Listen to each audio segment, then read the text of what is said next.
On va lever la voix avant qu'on aille plus loin. Alléluia, Seigneur Jésus. Béni soit Dieu, béni soit Dieu. Alléluia, Jésus. Amen. Mon action de grâce est que tu rallumes ce feu dans le cœur. Amen.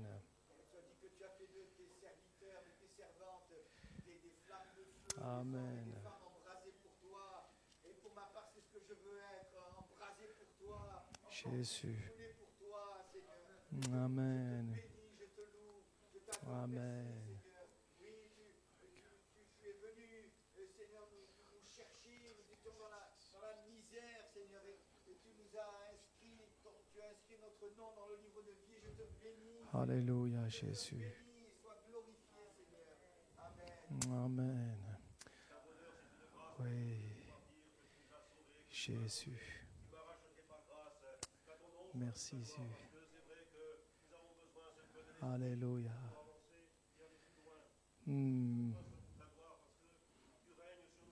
Amen.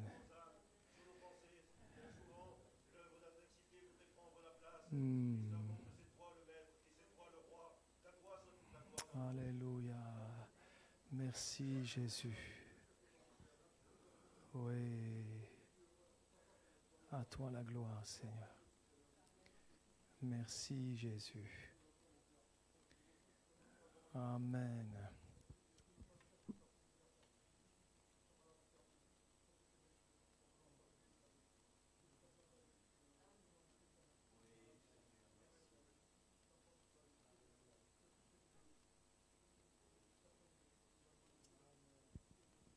Merci, Jésus. Amen. Alléluia. Amen. Amen. Merci, Jésus. Merci, Jésus. Merci, Jésus. Amen. Alléluia. Peut-être une dame qui lève sa voix avant qu'on aille plus loin. Alléluia. Jésus, béni sois-tu. Alléluia, Seigneur. Oui. Amen. Oui.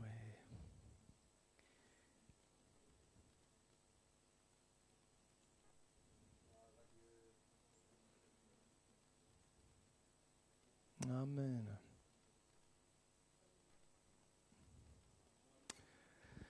Amen. Gloire à Dieu. Voilà, on va ouvrir la parole cet après-midi. Alors, normalement, ce n'était pas moi qui était prévu. C'était notre frère Patrick. Et puis dimanche, il m'a averti qu'à cause de son travail, il ne pourrait pas être là. Voilà, donc vous allez vous contenter de moi cet après-midi. Gloire à Dieu. Voilà. Et donc en réfléchissant un petit peu, en priant aussi pour ces moments, sur ce que peut-être je pourrais partager avec vous, lundi matin, j'ai une pensée qui est venue sur mon cœur. Et alors c'est assez, j'allais dire, c'est assez marrant. Moi j'aime bien les petits clins d'œil du Seigneur parce que je pensais à cette pensée. Et dans la journée, il y a une sœur qui m'a appelé au téléphone. D'ailleurs, peut-être elle se reconnaîtra parce qu'elle est là cet après-midi. Hein, et c'est marrant parce que la pensée que j'avais, de coup de fil, elle m'en a parlé. J'ai dit, tiens, j'ai dit merci Seigneur, c'est peut-être un clin d'œil.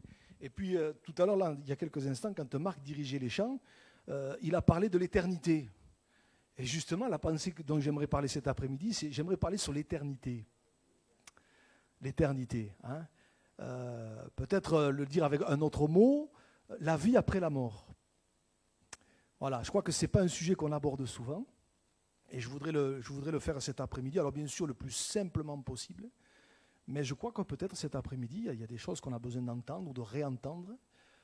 Pour certains, ça ne va être que des rappels, peut-être pour d'autres, c'est un moyen que le Seigneur veut utiliser pour parler à notre cœur, hein, et je crois qu'encore cet après-midi, le Seigneur veut le faire. Alors bien sûr, il y a un texte qui est imparable à ce niveau-là dans l'Évangile, dans la Bible, dans le Nouveau Testament, c'est ce fameux passage, et on va le lire de Luc 16, hein, ce fameux texte du mauvais riche et de Lazare, hein, qui, soit dit en passant, on dit souvent la parabole, mais ce n'est pas une parabole, puisque Jésus cite un nom. Vous voyez, dans les paraboles, habituellement, Jésus ne cite pas de nom, là il en cite un, mais avant de s'arrêter sur ce texte et de le lire ensemble, je vais peut-être juste introduire par un autre verset dans l'évangile de Marc. au chapitre 12 et verset 18, juste ce verset, parce que je pense qu'il fait une bonne introduction par rapport à ce sujet de l'éternité, de la vie après la mort. Il est question d'une catégorie de gens qui existait à l'époque de Jésus et qui s'appelaient les Sadducéens. Alors c'est quoi les Sadducéens ? Alors on va faire court, on va faire simple. Les Sadducéens, c'était une espèce de parti politico-religieux qui était là à l'époque de Jésus. Et voilà ce qu'ils disaient. La Bible nous dit, les Sadducéens qui disent qu'il n'y a point de résurrection vers auprès de Jésus, etc., etc. Je voudrais juste qu'on retienne ça. C'est que ces gens-là, à l'époque de Jésus, déjà disaient, pensaient, en tout cas c'était leur conception, qu'il n'y avait pas de résurrection. Alors dit avec d'autres mots, avec des mots d'aujourd'hui, qu'à la mort, tout s'arrêtait. Pour eux, c'était leur conception, c'était leur idée. Nous les croyants, on sait que la résurrection aura lieu. Alléluia, on connaît ce texte, je ne l'ai pas donné, je le cite, dans 1 Thessaloniciens, l'apôtre Paul dira à ces chrétiens, « Car si nous croyons que Jésus est mort et qu'il est ressuscité, nous croyons aussi que Dieu ramènera par Jésus avec lui ceux qui sont morts. » Donc le chrétien, lui, c'est quelqu'un qui croit à la résurrection. Mais les Sadducéens, eux, ils pensaient, c'était leur conception, qu'il n'y a point de résurrection. Et je crois que c'est intéressant de commencer par là, parce que souvent, c'est dans la pensée de beaucoup de gens, c'est que aujourd'hui, beaucoup de gens pensent que tout s'arrête à la mort, et on pense souvent que c'est dû à la mentalité des gens d'aujourd'hui. Parce que c'est vrai qu'on vit à une époque déchristianisée, on se rend bien compte que les choses de Dieu sont mises de côté, que beaucoup de gens sont ou deviennent incroyants, ne croient plus en rien, et on se dit, c'est un peu normal, c'est d'époque. Aujourd'hui, les gens ne croient en rien. Mais détrompez-vous, ça existait déjà à l'époque de Jésus. À l'époque de Jésus, ces personnes-là disaient qu'il n'y avait point de résurrection. Pour eux, tout s'arrêtait à la mort. Alors je ne sais pas si c'est la conception de quelqu'un cet après-midi, mais je crois que c'est important de voir ce que la Bible dit. D'ailleurs, on ne va pas le lire, mais à ces gens-là, quand vous allez un petit peu plus loin, la Bible nous dit que Jésus va dire « Vous êtes grandement dans l'erreur ». Voyez ? Donc s'il y a un domaine où il faut qu'on soit au clair, c'est quant à notre éternité. Alors on va lire maintenant ce fameux texte dans Luc chapitre 16, verset 19. On va lire cette histoire qui est quand même assez évocatrice.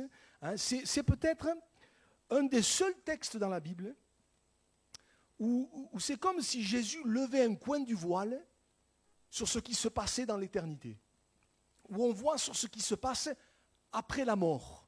Il n'y a pas beaucoup de textes dans la Bible, bien sûr, dans l'Apocalypse, c'est un peu imagé, donc ça je vais le mettre de côté, mais d'une manière claire, nette et précise, c'est plus ou moins un des seuls textes qui est là, voyez. Je crois que c'est important de le souligner parce que, rappelez-vous que, on n'a pas le temps de le lire, mais même l'apôtre Paul, dans 2 Corinthiens 12, va dire qu'à un moment donné, il a vécu quelque chose d'un peu particulier, il est monté au ciel, il dit qu'il a entendu des choses ineffables qu'il n'est pas permis d'exprimer. Mais vous avez remarqué une chose, moi ça m'a toujours interpellé, c'est qu'il ne rentre pas dans les détails. Il ne dit pas ce qu'il a vu, il dit rien, voyez. Il dit rien. Voyez, pour ça que, alors ça j'ouvre une petite parenthèse, moi j'ai un petit peu de mal quand j'entends parfois des gens qui vous racontent des trucs, qui sont partis, puis ils sont revenus, puis ils ont entendu, ils ont vu. C'est marrant, l'apôtre Paul aurait pu rentrer dans les détails, il ne le fait pas. Voyez. Mais ici, Jésus lève un coin du voile. Et voilà ce qu'il dit. Il y avait un homme riche qui était vêtu de pourpre et de fin lin, et qui chaque jour menait joyeuse et brillante vie. Un pauvre nommé Lazare était couché à sa porte, couvert d'ulcères, et désireux de se rassasier des miettes qui tombaient de la table du riche. Et même les chiens venaient encore lécher ses ulcères. Le pauvre mourut, et il fut porté par les anges dans le sein d'Abraham. Le riche mourut aussi, et il fut enseveli. Donc déjà, vous avez remarqué, c'est bizarre, c'est pas tout à fait la même chose. Dans le séjour des morts, il leva les yeux, et tandis qu'il était en proie au tourment, il vit de loin Abraham et Lazare dans son sein. Il s'écria, « Père Abraham, aie pitié de moi, et envoie Lazare pour qu'il trempe le bout de son doigt dans l'eau et me rafraîchisse la langue, car je souffre cruellement dans cette flamme. » Abraham répondit, « Mon enfant, souviens-toi que tu as reçu tes biens pendant ta vie et que Lazare a eu les maux pendant la sienne. Maintenant il est consolé, et toi tu souffres. D'ailleurs, il y a entre nous et vous un grand abîme, afin que ceux qui voudraient passer d'ici vers vous ou de là vers nous ne puissent le faire. » Le riche dit, « Je te prie donc, Père Abraham, d'envoyer Lazare dans la maison de mon père, car j'ai 5 frères. C'est pour qu'il leur atteste ces choses, afin qu'ils ne viennent pas aussi dans ce lieu de tourment. » Abraham répondit, ils ont Moïse et les prophètes qui les écoutent. Et il dit, non, père Abraham, mais si quelqu'un des morts va vers eux, ils se repentiront.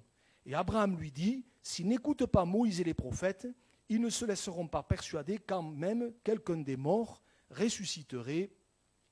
Amen. Voilà, alors c'est évident que je ne vais pas rentrer dans tous les détails concernant ce texte, mais il y a quand même des choses assez intéressantes pour nous cet après-midi. La première chose que je voudrais juste souligner, c'est que, et c'est important de commencer par là, c'est qu'une fois qu'on part dans l'éternité, vous avez remarqué avec moi, il n'y a pas 50 alternatives. Il n'y en a même pas 5, il n'y en a même pas 3, il n'y en a que 2. Voyez ? Et ici, Jésus parle de cette histoire, de ces deux hommes. Un s'est retrouvé dans le lieu de tourment, ce qu'on appelle communément l'enfer, la perdition, et on va en parler un petit peu, même si ce n'est pas quelque chose dont on aime parler, mais je crois quelque part que la Bible en parle, il faut l'évoquer. Et un va se retrouver dans le repos éternel, dans la présence de Dieu. Donc deux alternatives. Et vous avez remarqué que ces deux alternatives, elles sont définitives. Il n'y a pas possibilité de changer quoi que ce soit. Une fois qu'on est parti dans l'éternité, on ne peut plus rien changer. Puisque au verset 26, c'est très clair, moi je l'ai souligné dans ma Bible, il dit « Il y a entre nous et vous un grand abîme, afin que ceux qui voudraient passer d'ici vers vous ou de là vers nous ne puissent le faire. » Donc c'est pour ça que la Bible dit toujours que c'est de notre vivant qu'il faut se préparer. Et tout à l'heure, Marc a dit en chantant, et moi ça m'a réjoui, parce que je dis gloire à Dieu, parce qu'il m'introduit bien, est-ce qu'on est sauvé ? Est-ce que cet après-midi tu es sauvé ? Est-ce que tu sais où tu vas ? Est-ce que tu peux dire, comme l'apôtre Paul, je sais en qui j'ai cru ? Est-ce qu'on peut dire, je sais que mes péchés sont pardonnés ? Est-ce qu'on peut dire, mais je sais que si mes yeux se ferment, si ma vie devait s'arrêter ce soir, demain, à la fin de la semaine, et qui peut le dire ? Qui peut le dire ? Est-ce que je peux dire, mais je suis sauvé ? Est-ce que je peux dire, j'ai l'assurance de la vie éternelle, je sais que mon nom est inscrit dans le livre de vie, mais c'est important. C'est important parce que c'est ou l'un ou l'autre. Et vous remarquerez, pour la plupart, vous le savez, je ne vous apprendrai rien, la Bible ne parle jamais du purgatoire. Vous ne trouvez pas une trace quelconque d'un quelconque purgatoire ici ou là qui ferait qu'à un moment donné, on serait transvasé d'un endroit vers un autre. Non, c'est de notre vivant. C'est pour ça que la Bible dit toujours, c'est aujourd'hui. Si aujourd'hui vous entendez sa voix, n'endurcissez pas votre cœur. Et peut-être cet après-midi, moi je ne sais pas où on en est avec le Seigneur, mais c'est une occasion que le Seigneur nous donne de régler la question de notre éternité. Je disais la semaine dernière dans des obsèques, c'est qu'on a toutes sortes d'assurances aujourd'hui. J'espère d'ailleurs que vous les avez. L'assurance de la voiture, j'espère que vous en avez une, la petite vignette verte. L'assurance de la voiture, l'assurance de la maison, enfin, la responsabilité civile, et j'en passe. Mais la plus grande des assurances qu'il nous faut avoir, c'est l'assurance de la vie éternelle. Être sauvé, parce que ça c'est la plus importante. C'est la plus importante. D'ailleurs, Jésus dira un jour à ses disciples, ne vous réjouissez pas de ce que les démons vous sont soumis, mais réjouissez-vous de ce que votre nom est inscrit dans le livre de vie. Donc celle-là, cette assurance-là, si tu ne l'as pas cet après-midi, mais quelque part, le Seigneur t'amène à réfléchir à ça et à ouvrir ton cœur. Et à faire, comme disait Marc tout à l'heure, à nous tourner vers le Seigneur pour que vraiment nous le recevions comme Sauveur et Seigneur de notre vie à cause de l'œuvre qu'il a accomplie à la croix. Donc, première chose qu'on remarque, deux seules alternatives. Alors peut-être dire aussi, parce que ça va dissiper tout malentendu, c'est que si cet homme a été sauvé, Lazare, et l'autre a été perdu, le mauvais riche, ça n'a rien à voir avec le fait qu'un était pauvre et l'autre était riche. Le verset 25 pourrait peut-être faire croire à tort à quelques personnes, peut-être que, puisque Abraham dit, mon enfant, souviens-toi que tu as reçu tes biens pendant la vie, que Lazare a eu les maux pendant la sienne, maintenant il est consolé, toi tu souffres. On pourrait peut-être, juste si on lit ça et qu'on le sort de son contexte, on pourrait peut-être penser qu'il y en a un qui est sauvé parce qu'il a souffert, et puis l'autre, il est sauvé, il n'est pas sauvé parce que il a mené joyeuse et brillante vie, donc maintenant, chacun son tour, quoi. Non. Le salut, et je vais y venir, ça n'a rien à voir avec ça. D'ailleurs, c'est assez intéressant. Quand je lisais, je me suis dit, c'est vrai, j'avais pas particulièrement vu ça, mais vous avez remarqué quand au verset 29, quand Abraham va répondre, ils ont Moïse et les prophètes qui les écoutent, et il dit non, père Abraham. Vous voyez, il dit encore non. Vous voyez, il est dans l'éternité, il dit encore non. Il y a des gens de leur vivant, ils disent non au Seigneur, et lui-même dans l'éternité, il dit encore non. Vous voyez, j'espère cet après-midi que nous sommes et nous allons être peut-être, si ce n'est pas fait, de ceux et de celles qui disent oui au Seigneur. Et pas non. Voyez, ça c'est important. Voyez, pourquoi il a été perdu? J'allais dire, la réponse, il la donne lui-même. Parce qu'il savait ce qu'il fallait faire et il ne l'a pas fait. Puisqu'il va dire en parlant de ses frères, non, Père Abraham, mais si quelqu'un des morts va vers eux, ils se repentiront. Donc il savait qu'il fallait qu'ils se repentent. Mais malheureusement, il ne l'avait pas fait pour lui. Voyez, c'est ce qu'il n'avait pas fait. Donc, première chose, deux seules alternatives. Ou on est sauvé, ou on est perdu. Peut-être certains n'aiment pas cette, comment je vais dire ça, n'aiment pas cette façon de voir les choses. Mais d'ailleurs, vous remarquerez que souvent, c'est deux chemins. Hein. Le chemin large et spacieux qui mène à la perdition, le chemin étroit et resserré qui mène à la vie. Ici, deux alternatives. Dans les choses de Dieu, c'est toujours ou l'un ou l'autre. Voyez, ça, il faut que ce soit clair. Maintenant, deuxième chose qui est assez intéressante ici, c'est concernant cet homme riche qui est perdu. Il se retrouve là dans l'éternité et il est perdu. Et ce que je me rends compte que c'est terrible que d'être perdu. Hein. Et vous avez remarqué, je voudrais insister là-dessus, c'est que être perdu, ce n'est pas un anéantissement. Ce n'est pas un anéantissement. Parce que quand vous regardez un petit peu ce texte, vous vous rendez compte que cet homme riche qui est dans le lieu de tourment, mais il a gardé toutes ses facultés. Hein. Il a toutes ses facultés. Hein. Déjà, il aperçoit Lazare. Il aperçoit Abraham, il pense à ses frères, il dit « je souffre cruellement dans cette flamme », donc il n'est pas anéanti, hein, toutes ses facultés, il les a, voyez. Et je crois que ça nous amène à réaliser que être perdu, c'est terrible. Je ne sais pas si on réalise ça. La perdition éternelle, on n'en parle pas beaucoup, mais c'est terrible, hein. Et ce texte, il nous aide à le réaliser. Je ne vais pas m'arrêter, mais enfin quand même, hein, verset 24, hein, envoie Lazare pour qu'il trempe le bout de son doigt dans l'eau et me rafraîchisse la langue, car je souffre cruellement dans cette flamme. Je n'ai pas l'impression qu'il est en train de rigoler là. Hein. C'est terrible que d'être perdu, séparé de Dieu pour l'éternité. Et d'autant plus quand il voit que pour lui c'est définitif, c'est terminé, il ne peut pas changer son éternité. Voyez. Et d'ailleurs c'est pour ça qu'il va penser à ses frères. Et ce qu'il dit, c'est terrible. C'est pour qu'il leur atteste ces choses afin qu'ils ne viennent pas aussi dans ce lieu de tourment. Il prend conscience que pour lui, c'est terminé. Et il parle de tourment. Donc, être perdu, mais c'est terrible. Ça me faisait penser à... Je voudrais faire un parallèle avec cette histoire de l'évangile de Jean, cet homme qui était malade depuis 38 ans à la piscine de Bethesda. Vous vous rappelez? Jésus va le guérir, 38 ans qu'il était malade. Veux-tu être guéri? Alors, je passe sur bien les détails. Et puis, Jésus va relever cet homme. Et puis la Bible nous dit, on va juste mettre ce verset, Jean chapitre 5, verset 14, c'est la conclusion un petit peu de l'histoire. Jésus retrouve cet homme dans le temple, il l'avait guéri, puis après les religieux s'en étaient un peu mêlés, etc. Et puis il nous dit, depuis Jésus le trouva dans le temple et lui dit, voici tu as été guéri, ne pêche plus, de peur qu'il ne t'arrive quelque chose de pire. Et quand on y réfléchit, dites-moi, il a été malade 38 ans, paralysé 38 ans. 38 ans, c'est la moitié d'une vie, quoi. 38 ans paralysé, c'est terrible. Et on pourrait se dire, avec notre raisonnement humain, mais 38 ans malade comme il l'a été, qu'est-ce qui peut être pire que ça? Ce qui peut être pire que ça, c'est d'être perdu pour l'éternité. Et je crois que c'est important d'en parler, de le réaliser, peut-être de mettre des mots dessus, parce que je remarque aujourd'hui, et ça rejoint ce qu'on a partagé ces derniers temps, c'est qu'il y a une espèce de banalisation qui est en train de s'installer, notamment dans les choses occultes, dans les choses diaboliques. Hein, vous avez remarqué, aujourd'hui, on rigole de tout. Hein. On rigole de tout. Alors, bon, vous en avez, ils se déguisent en diable, ils se déguisent en démon, ça fait rigoler tout le monde, ça fait rigoler la galerie. Hein. Vous avez même des pubs aujourd'hui. Vous avez vu les pubs là?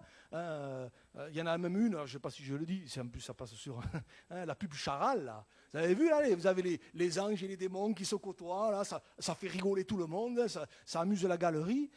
Moi quand je lis ce texte, je n'ai pas l'impression que le mauvais riche là, il est en train de rigoler. Hein.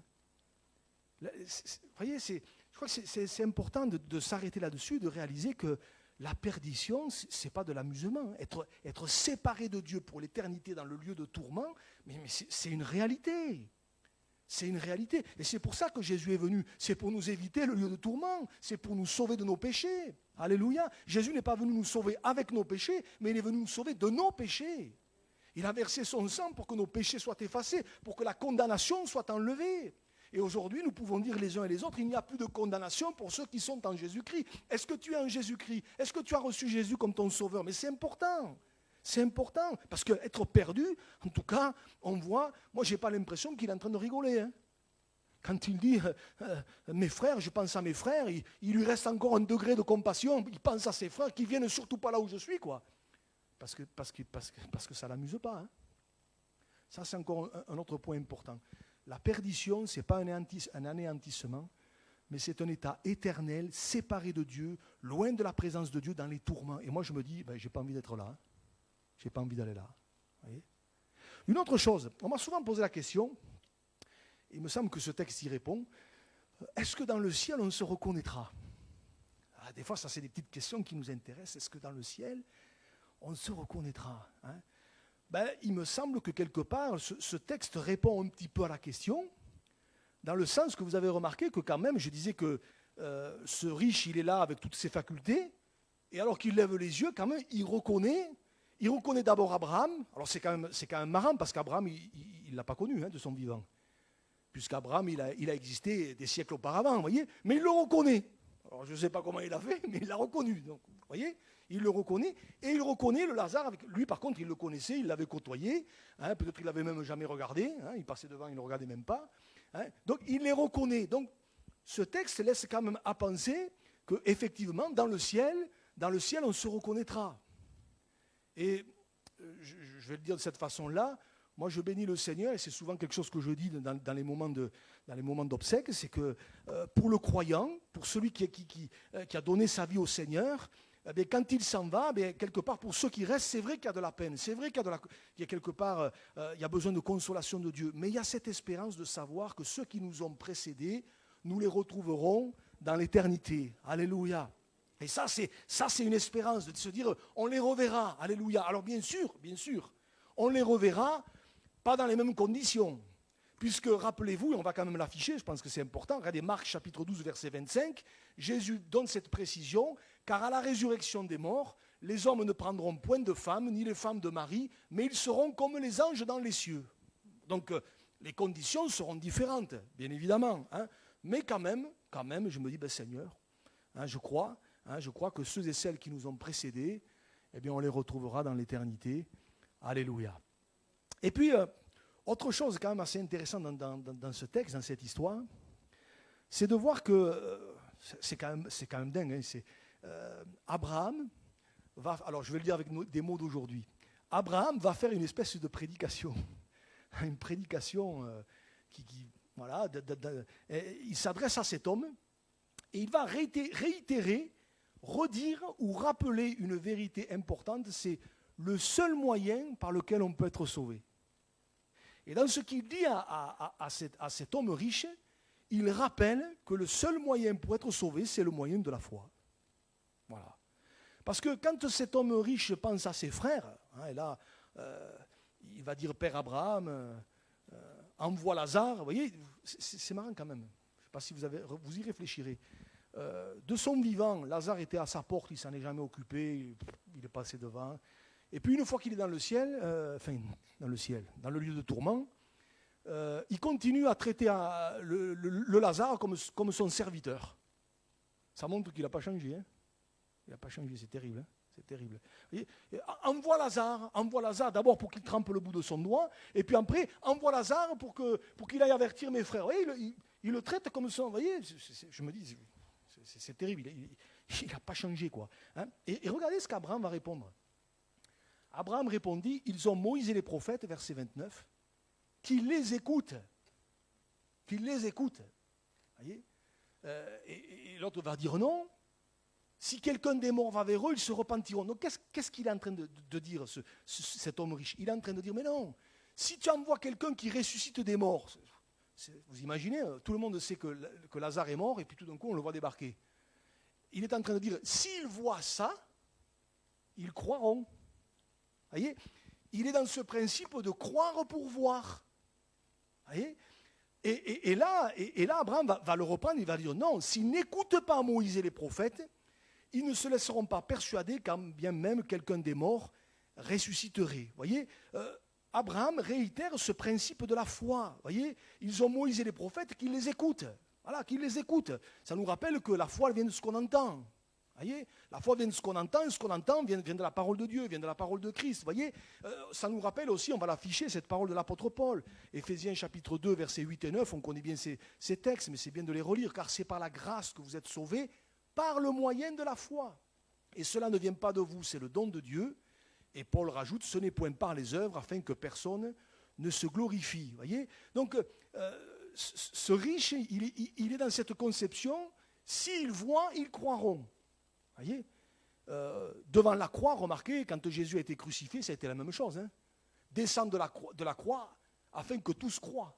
Afin que nous croient, que tous ceux qui verraient ça, eh bien, croient en Jésus. Vous voyez, on a dit à Jésus, c'était l'ultime tentation, descendre de la croix, afin que nous croyions. Vous voyez, et aujourd'hui encore, combien de gens nous disent, combien de gens vous disent, m'ont dit, moi je crois que ce que je vois. Vous savez, il y a des tas de gens qui ont vu Dieu agir dans leur vie, ils n'ont pas voulu croire pour autant. Hein. Il y a des gens pour qui on a prié, ils ont été guéris. Il y a des gens pour qui on a prié pour une situation, pour un problème. Combien de fois j'ai des exemples qui m'ont vu de gens qui étaient là dans la difficulté, ils n'avaient pas de boulot, on a prié pour eux, ça faisait des mois qu'ils cherchaient un boulot. Alors aujourd'hui, je dis bien entre guillemets, il semblerait que ce soit un peu plus facile pour trouver du travail, il semblerait. Hein, mais il y a quelques années en arrière, ce n'était pas ça. Hein. Trouver un boulot, c'était du sport. Hein. Et on a prié pour qu'une porte s'ouvre, et là, dans les jours qui ont suivi, une porte s'est ouverte. On a prié pour eux, et tu vois, regarde, on a prié, Dieu a dit, oh, ouais, c'est le hasard. Vous voyez, il y a des gens qui ont vu Dieu intervenir, qui ont vu Dieu poser ça, ils n'ont pas cru pour autant. Pourquoi ? Parce que la foi, c'est un choix. Je choisis de croire ou je choisis de ne pas croire. Ce n'est pas une histoire de voir, c'est d'abord une histoire de cœur. Je choisis de croire, et cet après-midi encore, on est tous sur le même pied d'égalité, qu'on soit pauvre, qu'on soit riche, qu'on ait fait des études, qu'on n'ait pas fait des études, on est tous placés au même niveau. D'ailleurs, vous avez remarqué ici, moi cette histoire, elle me touche parce que quelque part, on a affaire à deux mondes là. Le monde de l'homme riche, avec, vous avez remarqué, il menait chaque jour joyeuse et brillante vie, on pourrait dire que c'était la jet set de l'époque, voyez. Il menait joyeuse et brillante vie, et puis l'autre monde, c'est le monde de ce pauvre là, qui est là, qui pas de chance pour lui, il est malade, les chiens viennent lécher ses ulcères, vous voyez, deux mondes. Le monde de la jet set et tout ce que vous voulez, et puis le monde, d'un pauvre gars qui est là, voyez. Mais vous avez remarqué, ces deux mondes, à un moment donné, ils se rejoignent et ils se retrouvent devant la porte de l'éternité. Et vous savez, je crois que c'est important de réaliser que devant la porte de l'éternité, on est tous sur le même pied d'égalité. Hein. Le seul moyen pour être sauvé, c'est par la foi. Qu'on soit riche, qu'on soit pauvre, qu'on soit bien portant, qu'on soit malade, etc., etc., le seul moyen d'être sauvé, c'est par la foi. Ils ont Moïse et les prophètes qui les écoutent. Aujourd'hui, on pourrait dire, eh bien, Dieu a envoyé des serviteurs, eh bien, qu'on les écoute. Ils prêchent, hein, qu'on les écoute, qu'on les écoute, non pas eux, mais qu'on mette la foi dans les paroles qui viennent de la parole de Dieu. Vous voyez, le message est le même. Et Abraham réitère, là, ici, il remet encore devant les yeux de cet homme l'importance de la foi. Cet après-midi, je ne sais pas où on en est au niveau de la foi, mais c'est important parce que c'est le seul moyen par lequel on peut être sauvé. Oui, il y a la grâce de Dieu d'abord. Premièrement, la grâce de Dieu, on ne le méritait pas. Mais ensuite, notre part, c'est la part de la foi. Est-ce que tu as mis ta foi en Jésus ? Est-ce qu'on a fait ce pas ? C'est important. Et peut-être cet après-midi, peut-être c'est un rendez-vous de Dieu pour quelqu'un, pour mettre sa vie en règle, pour se tourner vers le Seigneur, comme on l'a chanté tout à l'heure, pour vraiment dire, Seigneur, moi je ne veux pas partir sans avoir réglé la question de mon éternité. Alors, on n'est pas là pour faire peur à qui que ce soit cet après-midi, mais c'est important. C'est important. Parce que c'est des choses dont souvent on ne veut pas parler. Oh, plus tard. Mais c'est maintenant. C'est aujourd'hui. Et peut-être cet après-midi, c'est une opportunité que Dieu nous donne pour régler la question de notre éternité. Je voudrais terminer par un autre point concernant l'éternité. Alors, je vais faire attention à comment je vais le dire, parce que je voudrais froisser personne et je voudrais faire de la peine à personne. Mais je voudrais quand même dire ce que la parole de Dieu dit. Et je voudrais peut-être mettre à mal une conception que j'entends souvent. Alors, je sais que ça part de bons sentiments. Je sais que ça part, voilà, c'est le cœur qui parle. Je sais bien. Mais à un moment donné, on est bien obligé de dire ce que la Bible dit. Et parfois, ce qu'on va voir là, même chez les croyants, je le retrouve. Ah, pour ça que je vais prendre des gants pour essayer de le dire. Hein. Regardez ce qu'il est dit dans le livre de l'Ecclésiaste, chapitre 9, versets 5 et 6. C'est un livre très intéressant, je vous encourage à lire l'Ecclésiaste. Il est dit, les vivants, alors ça c'est vous et moi cet après-midi, hein, les vivants, en effet, savent qu'ils mourront. Vous le savez. Ouais, bon, on préfère parler d'autre chose, mais enfin, on le sait en général. Hein. Et c'est marrant, Marc l'a dit tout à l'heure aussi, j'y purée. Bon, merci Seigneur pour l'inspiration, c'est bien. Hein. Les vivants, en effet, savent qu'ils mourront, mais les morts ne savent rien. Et il n'y a pour eux plus de salaire puisque leur mémoire est oubliée. Regardez le verset 6, c'est celui-là qui m'intéresse. Et leur amour, des morts, hein, et leur amour et leur haine et leur envie ont déjà péri, écoutez bien, et ils n'auront plus jamais aucune part à tout ce qui se fait sous le soleil. Alors je vais le redire, les morts, ceux qui sont partis dans l'éternité, ils n'auront plus jamais aucune part à tout ce qui se fait sous le soleil. Traduction avec mes mots d'aujourd'hui. Voilà. L'Ecclésiaste est en train de nous dire, parce que souvent j'ai entendu dire ceci, et je comprends, mais par exemple, on dit, tu sais, papy, il est au ciel, il te surveille. Papy ou mamie ou tonton ou qui vous voulez, il te regarde, hein, attention. Hein. Mais ça c'est pas vrai, ça. C'est faux. On a nos anges gardiens dans le ciel, ils nous regardent, ils veillent sur nous. Mais c'est faux, ça. Les morts n'auront plus aucune part à tout ce qui se fait sous le soleil.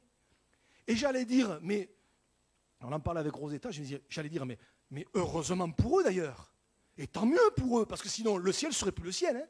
Ça serait l'enfer pour eux. Imaginez que quelqu'un, un croyant, allez, on va prendre un exemple, un croyant, hein, il part dans l'éternité, il est sauvé, il est dans la présence de Dieu, je ne sais pas moi, il laisse son conjoint, et imaginez qu'il est dans le ciel, il voit son conjoint en bas qui commence à faire n'importe quoi, qui commence à lâcher la main de Dieu, qui commence à partir en vrille. Mais vous pensez qu'il sera heureux ça ne serait plus le ciel, hein, ça serait l'enfer pour lui, il serait malheureux, voyez. Donc, il faut que ce soit clair, les morts n'ont plus aucune part à tout ce qui se fait sous le soleil. Ils ne savent pas ce qui se passe, hein. Ils ne savent pas ce qui se passe ici-bas. Une fois qu'on est parti, on est parti. Hein.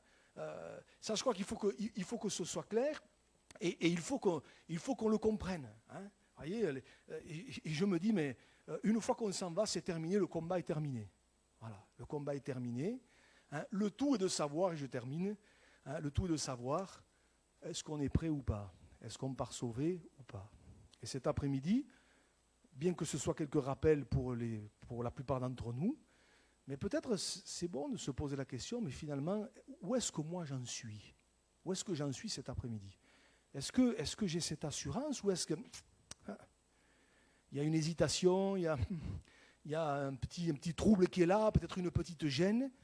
Ben, si c'est le cas cet après-midi, ben, c'est peut-être que le Saint-Esprit essaie peut-être de dire, mais peut-être c'est parce que tu n'es pas prêt.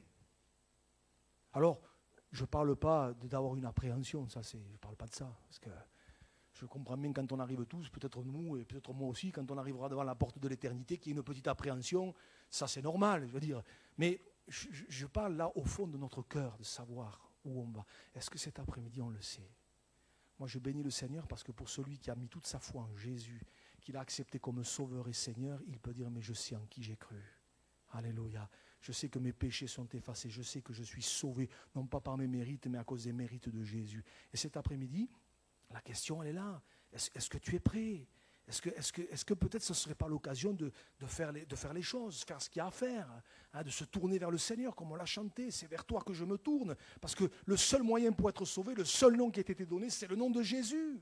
Alléluia. Et c'est important de le rappeler cet après-midi. C'est peut-être une occasion, encore une fois de plus, unique, que Dieu nous donne cet après-midi, dans ce moment qui semble peut-être bénin, dans un endroit bénin, hein, mais peut-être c'est l'occasion que Dieu te donne d'ouvrir ton cœur et d'être sauvé, et peut-être de faire les choses, de peut-être dire, bon, mais Seigneur, moi maintenant, j'arrête de tergiverser, j'arrête de graviter autour du Seigneur. Je dis souvent, Seigneur ne nous appelle pas à être un satellite. Hein.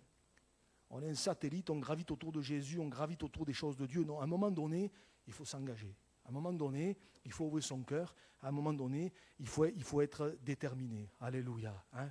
Je pense à ce garçon, le jeune homme riche. Il était convaincu qu'il y avait la vie éternelle. Il était convaincu qu'il fallait venir trouver Jésus. Mais quand il a fallu s'engager, il n'a pas voulu. Voilà. Il n'a pas voulu. Cet après-midi, je ne sais pas où on en est avec le Seigneur, mais c'est une occasion que Dieu nous donne. Et puis pour nous les croyants, eh bien quelque part, rappelons-nous quand même qu'on a besoin quand même de veiller jusqu'au bout. Hein? Ça c'est important. Hein? Et là on va terminer par ce dernier texte. Allez, Luc 21, vous les connaissez. Luc 21, versets 34 à 36, c'est des paroles de Jésus, hein, qui donne, j'allais dire, des conseils tellement pleins de bon sens. Jésus dit ceci, hein, Luc 21, versets 34 à 36, « Prenez garde à vous-même de crainte que vos cœurs ne s'apesantissent par les excès du manger et du boire et par les soucis de la vie, et que ce jour, le jour du Seigneur, le jour du retour de Jésus, que ce jour ne vienne sur vous à l'improviste, car il viendra comme un filet sur tous ceux qui habitent sur la face de toute la terre. Veillez donc et priez en tout temps, afin que vous ayez la force d'échapper à toutes ces choses qui arriveront et de paraître debout devant le Fils de l'homme. Amen. » Et moi, le jour où Jésus va revenir, ou le jour où il faudra partir, eh bien, je veux paraître debout devant le Seigneur. Mon plus grand désir, c'est d'entendre ces bien bons et fidèles serviteurs. Tu as été fidèle en peu de choses, hein, entre dans la joie de ton maître. Waouh! Entre dans la joie de ton maître. Vous imaginez? Voilà. Alors cet après-midi, je ne sais pas où on en est avec le Seigneur. Et si c'était un rendez-vous de Dieu cet après-midi? Et si c'était un rendez-vous de Dieu? Si c'était un moment que Dieu avait préparé de toute éternité pour toi, pour que les choses soient faites, pour que dans notre cœur il se passe quelque chose. Et ce n'est pas moi qui vais convaincre, c'est le Saint-Esprit qui le fait. Alléluia. On va prier le Seigneur ensemble quelques instants. Seigneur, cet après-midi, je veux croire, Seigneur, que c'était vraiment un moment de Dieu que tu as préparé. Déjà, Seigneur, au travers des chants, Seigneur, tu as préparé les choses, Seigneur. Et merci pour ces chants qu'on a pris. Et cet après-midi, Seigneur, je te prie pour chacun d'entre nous. Seigneur, toi, tu sais exactement où nous en sommes les uns et les autres. Alors, je te demande ta grâce. Je te demande vraiment si peut-être quelqu'un n'a pas encore fait la paix avec toi, si quelqu'un ne sait pas où il en est, si quelqu'un a besoin d'aller plus loin, peut-être plusieurs. Seigneur, je te demande vraiment ta grâce. Je te demande vraiment, Seigneur, de poser ta bonne main sur eux. Seigneur, c'est toi qui convaincs par le Saint-Esprit, Seigneur. Et pour les autres, Seigneur, nous qui avons fait ce pas, que tu nous gardes, Seigneur, plus que jamais dans ta main, Seigneur. Nous voulons être vigilants, veillants, priants, Seigneur, à toi la gloire. Aide-nous, secours-nous, Seigneur, afin que, Seigneur, nous ne nous égarions pas, nous ne nous perdions pas dans des choses secondaires, futiles, mais que nous ayons nos yeux fixés sur toi. À toi la gloire, Jésus. À toi la gloire, Jésus. On va rester quelques instants dans la prière, voilà. Hein, on ne le fait pas souvent, je ne le fais pas souvent, mais je ne sais pas où on en est avec le Seigneur. Mais si peut-être, là je m'adresse peut-être à quelqu'un qui n'a pas encore fait ce pas avec le Seigneur, peut-être a besoin d'aller un petit peu plus loin. Alors si c'est le cas, les croyants, c'est bon, si c'est fait, merci Seigneur. Hein, on prie, mais peut-être quelqu'un n'a pas fait encore ce pas avec le Seigneur, que ce soit l'occasion cet après-midi, on veut vous donner l'occasion de dire Seigneur, vraiment Seigneur, ouais, je vais aller plus loin. Peut-être simplement, voilà, pendant que les têtes sont baissées, les yeux sont fermés, peut-être simplement en levant notre main, dire ouais Seigneur, moi je veux Seigneur, voilà, c'est bon. On peut baisser la main une fois que c'est fait, merci, gloire à Dieu, gloire à Dieu. Est-ce qu'il y a encore quelqu'un qui voudrait dire Seigneur, moi je ne veux pas rester comme ça entre deux eaux là, je veux éclaircir les choses. Alléluia, alléluia, alléluia, Seigneur. Reste quelques instants dans la prière. C'est important, c'est important. Alléluia. Merci Jésus. Merci Jésus. Seigneur, merci parce que, Seigneur, toi, tu as un regard perçant, Seigneur. Tu vois les cœurs, tu connais les vies, Seigneur. Et cet après-midi, je te demande vraiment, Seigneur, que encore dans les cœurs, au plus profond de l'âme, Seigneur, tu fasses ton œuvre par le Saint-Esprit. Merci pour tous ceux, toutes celles dans ce lieu qui un jour t'ont dit oui. Mais je te prie pour tous ceux et toutes celles, Seigneur, qui n'ont pas encore fait ce pas, qui sont peut-être hésitants pour X raisons. Seigneur, tu les bénis au nom de Jésus. Tu parles à leur cœur. C'est toi qui les convaincs, Seigneur. Tu fais ton œuvre encore, Seigneur. Je te rends grâce encore pour ta patience qui se prolonge, Seigneur. Ta parole nous dit que tu uses de patience, ne voulant qu'aucun périsse, mais que tous parviennent à la repentance. Alors, Seigneur, étends tes mains. Manifeste-toi encore. Seigneur, je te prie vraiment de toucher, de parler, Seigneur, afin que le jour où ça sera le moment, Seigneur, chacun pour notre part, nous soyons prêts. Seigneur, je te le demande au nom de Jésus. Tu vois, ceux aussi, pour tous ceux et pour toutes celles pour qui nous te prions, parce que nous voudrions les voir, Seigneur, touchés, sauvés, Seigneur. Va les trouver, Seigneur, au nom de Jésus. Je sais que tu entends les prières qui montent devant toi pour nos proches, nos bien-aimés, nos familles, nos enfants, Seigneur, afin qu'ils soient sauvés. Seigneur, étends tes mains. À toi soit toute la gloire. Au nom de Jésus. Amen. Amen. Gloire à Dieu. Gloire à Dieu, voilà. Je crois que c'est important.